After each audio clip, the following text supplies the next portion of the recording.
Imaginez une chose, vous êtes chrétien, vous priez fidèlement, vous donnez votre dîme, vous aimez le Seigneur, et pourtant l'argent manque toujours. Les fins de mois sont difficiles, les dettes s'accumulent, et vous avez parfois l'impression que la bénédiction financière passe toujours à côté de vous. Vous n'êtes pas seul. Des millions de croyants sincères vivent exactement la même situation. Mais voici ce que Dieu dit clairement dans sa parole. Ce ne sont pas toujours les circonstances extérieures qui nous maintiennent dans la pauvreté, mais souvent les pensées que nous gardons dans notre cœur. La Bible est très claire, car comme il pense dans son cœur, ainsi est-il. Proverbs 23:7. Vos pensées ne sont pas neutres, elles façonnent votre réalité. Quand vous entretenez certaines pensées négatives, même sans vous en rendre compte, vous fermez inconsciemment la porte aux provisions que Dieu veut vous donner. Pendant trop longtemps, beaucoup de chrétiens ont cru que la pauvreté était seulement une question de malchance, de crise économique ou de manque d'opportunités.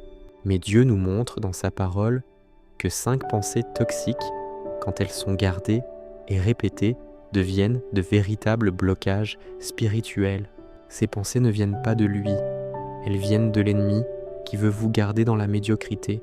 Et le plus grave, la plupart des croyants ne se rendent même pas compte qu'ils les portent en eux tous les jours. Dans cette vidéo, nous allons aller droit au but. Nous allons nommer ces 5 pensées négatives que beaucoup de chrétiens retiennent encore aujourd'hui. Nous allons voir exactement ce que la Bible dit à leur sujet. Et surtout, nous allons découvrir comment les remplacer par la vérité de Dieu pour que votre vie financière commence enfin à refléter la volonté de votre Père céleste. Parce que Dieu ne veut pas que ses enfants vivent dans la peur constante du manque. Il veut que vous viviez dans l'abondance de sa provision. Il veut que vous marchiez dans la liberté et la confiance qu'il a promise à ceux qui l'aiment. Si vous êtes fatigué de prier sans voir de changement, si vous sentez qu'il y a un blocage invisible dans votre vie financière, alors cette vidéo est pour vous. Restez jusqu'à la fin, car à la dernière pensée, vous allez découvrir la clé la plus puissante pour briser ce cycle une fois pour toutes.